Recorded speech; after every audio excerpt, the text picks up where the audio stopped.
Johan Setiabudi, Parega Perkara Narkotika, 29 Juni 2024, sesi 1. Narkotika diatur dalam Undang-Undang KUHP 881 dan Undang Narkotika 35 2019. Narkotika ada tingkat kasasi, ada tingkat kasasi. Hanya ada kasasi. Kasasi adalah upaya hukum yang dilakukan oleh Mahkamah Agung untuk membatalkan setiap keputusan peradilan di bawahnya. Jadi pengadilan tingkat pertama dan tingkat banding dibatalkan oleh Mahkamah Agung sesuai undang-undang yang diatur di Mahkamah Agung. Kasasi diajukan kepada pihak Mahkamah Agung dalam kasus narkotika ini 14 hari setelah putusan dijatuhkan. Setelah 14 hari sebelum dijatuhkan, akan Mahkamah Agung memeriksa, dan 14 hari setelah itu, pada saat 14 hari dijatuhkan keputusan, Mahkamah Agung disampaikan ke Mahkamah Agung dengan disertai memori kasasi.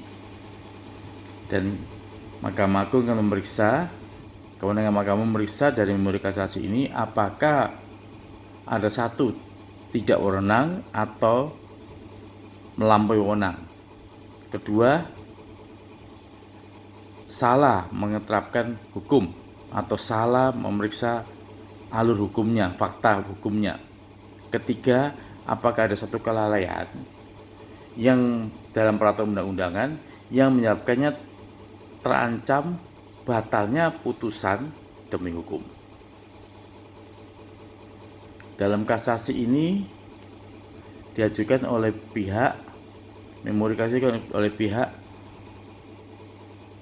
pemohon, yang bisa mohon dibuat oleh Parega atau kuasa hukumnya. Di dalam memori kasasi disampaikan kepada Mahkamah Agung. Kemudian Mahkamah Agung akan memutuskan apakah berwenang, apakah benar, apakah dapat dikukuhkan kembali oleh Mahkamah Agung mengenai putusan dari tingkat pertama ataupun tingkat kedua dalam bidang narkotika ini, dalam sidang pidana narkotik.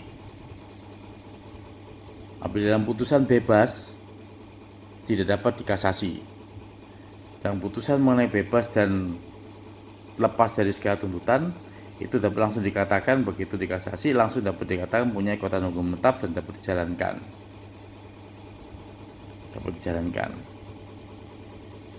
Terima kasih.